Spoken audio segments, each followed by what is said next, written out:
जी सिया सुकुमारी के। जीत लियो है दुल्हे राजा पापा के दुलारी के। सिया सुकुमारी के दुआरा पर आयल बाबा नाथ जी सिया सुकुमारी के।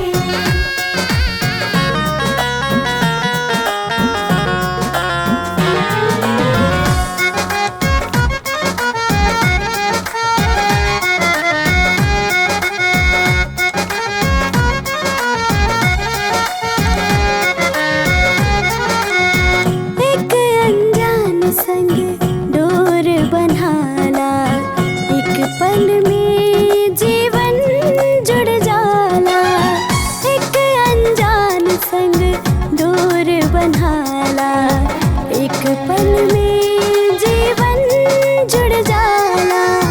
छोड़ के बाबुल के अंगनैया बेटी उड़ले बन के चिड़ैया। झालर ढार ढार के सिया सुकुमारी के दुआरा पर आयल बाबा नाथ जी सिया सुकुमारी के।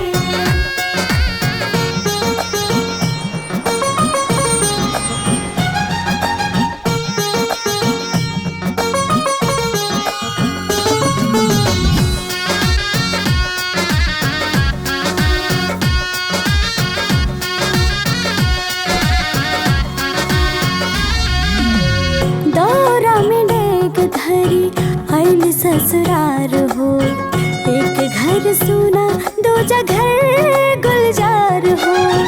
दौरा में डेग धरी आइल ससुरार हो